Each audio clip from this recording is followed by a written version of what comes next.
power or authority for personal benefit.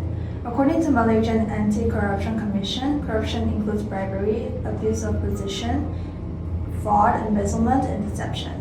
Corruption comes in many forms such as bribery, connism, fraud, extortion, and many more, as corruption is a large and complex issue. Experts have described corruption as a cancer in the society that destroys public trust and weakens democracy. It creates unfair advantages for some individuals, while ordinary citizens suffer from rising costs and reduced opportunities in their daily lives.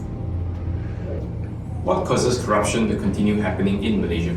One of the major causes includes weak governance and poor monitoring system. When institutions and organizations lack transparency and accountability, opportunities for abuse of power will happen more often. Another major issue involves with weak procurement and tender systems. Government contracts and projects are sometimes awarded unfairly through bribery, favoritism, or collusion. As a result, public funds may be wasted or misused. Additionally, modern technology has created new forms of corruption such as online scams and identity theft. Many victims fall or stop reporting these crimes because of lack of awareness of fear. Today's corruption is not limited to traditional bribery anymore, but it includes digital crimes and online fraud. Yes, correct. This is why stronger laws for corruption and better monitoring systems are needed to fight corruption in modern society. Good evening. Corruption remains one of the biggest threats to public trust and national development. Tonight, we can take a closer look at one of Malaysia's most controversial corruption scandals. What are some of the biggest corruption cases your agency has investigated? One of the most significant cases was One MDB scandal. One Malaysia Development Berhad was originally established to support Malaysia's economic development. However, investigations later alleged that billions of ringgit were misappropriated through an international money laundering scheme. So public funds meant for development were allegedly diverted elsewhere? Correct.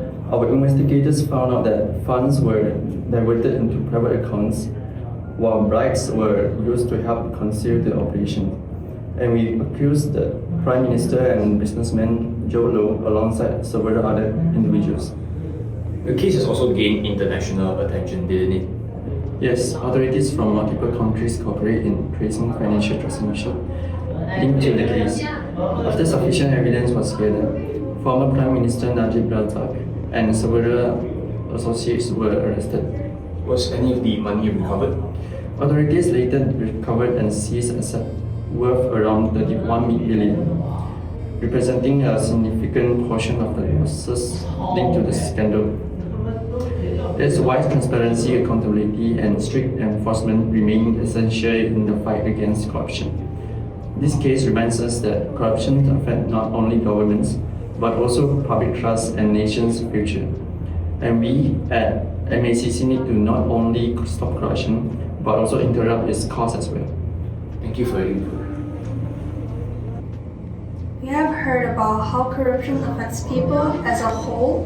What is in their experience? We will interview an individual about his experience with corruption. May I know what's your name? Hi, I'm Rachel and I'm 19 years old. Have you ever been involved in bribery? Yes.